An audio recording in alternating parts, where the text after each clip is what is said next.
So I've never really covered issues that involve other creators, but this specifically really caught my eye because I think Glaive didn't need to apologize for anything except the misinfo.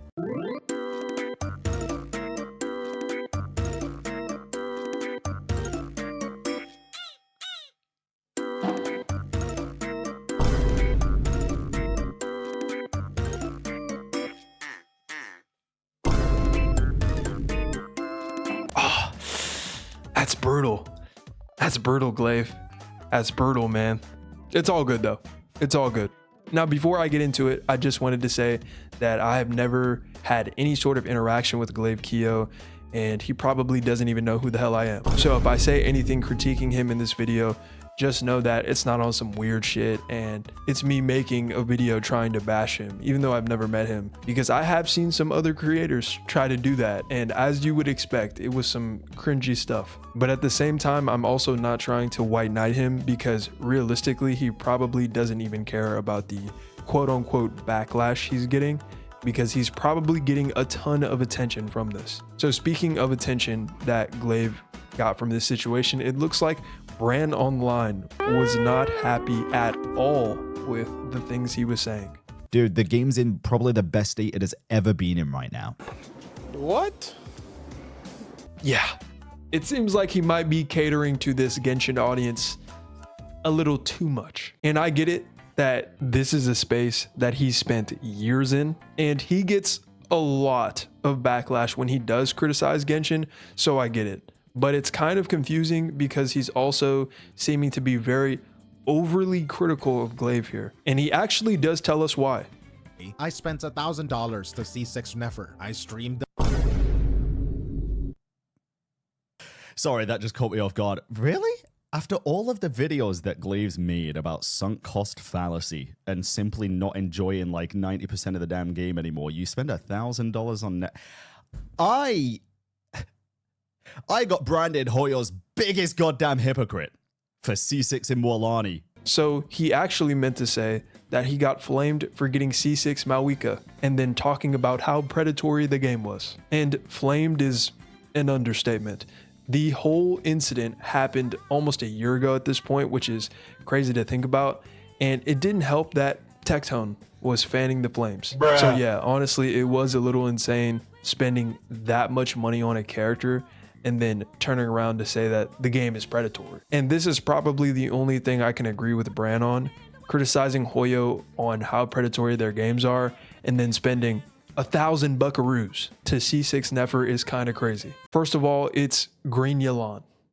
And second of all, I can understand him feeling some type of way because he got so much hate on what he did, and it seems like nobody's talking about what Glaive did. But to be fair, I'm pretty sure Brand just kind of plastered himself all over the internet by posting a video about it, so there's that. So it's unfortunate that his personal feelings got in the way of reacting to Glaive's video, because he is such an influential person, especially within the Genshin sphere. And so I think that most of the hate that you're seeing that Glaive is getting is just his audience brigading Glaive. Because the thing is, Glaive doesn't even say anything super outlandish. He doesn't say anything hateful either. Like, if you think Glaive says some crazy shit and he's made you mad, then you probably pass out if you listen to any of my videos. Are we gonna act like this guy looks cool? If we are, then whoa, this guy is so cool. It's a dragon who totally doesn't look lame. Oh!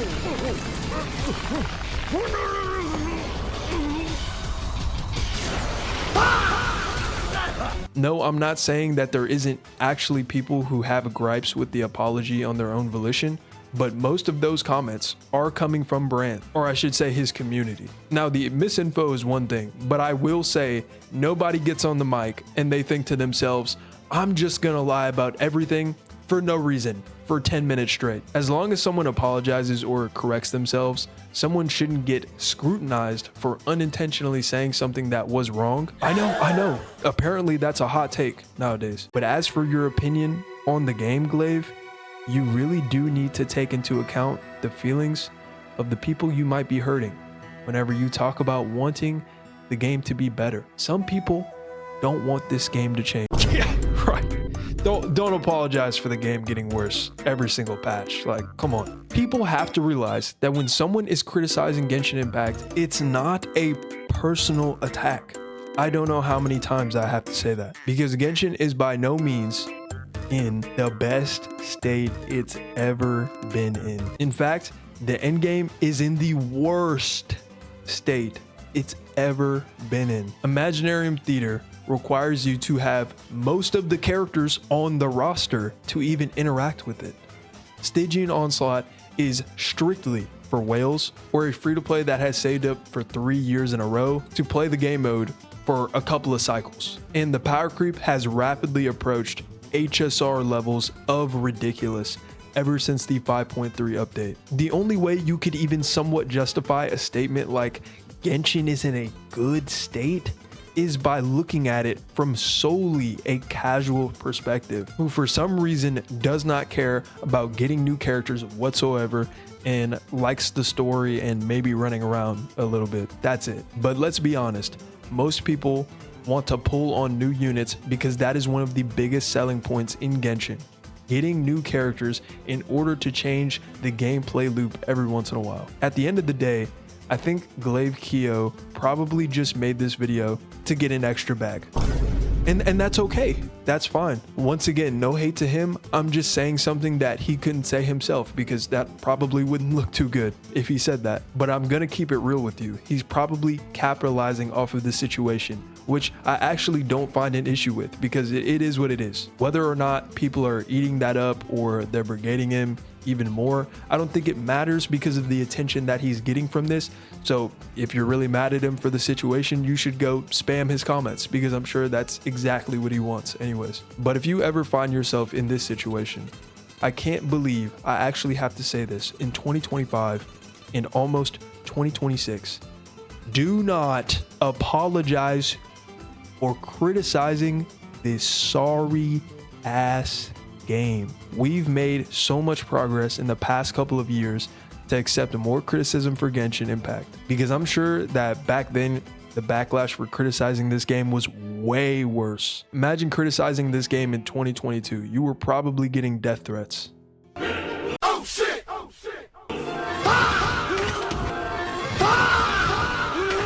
So I don't want people to get scared again to criticize Genshin, because it's in the best state it's ever been in, which it isn't. But even if it was somehow in a universe or a reality that even Doctor Strange couldn't see, then I would still want the game to be better, because Hoyo has billions of dollars to do just that. I still find it insane that some people don't fully understand that this game is sitting on billions of dollars, and it seems like they're putting in $10 effort. But if you love Genshin Impact, then just ignore everything I said. I still play Marvel Rivals, even though I talk about how I hate the game all the time, because sometimes it can be fun. So I get playing a game that has a lot of issues, but you still play it at the end of the day because that's what you love doing. So your word of the day today is infield. With these new gacha games taking out their predatory monetization systems entirely, like Do at Night Abyss, it's funny to see a game make a gacha system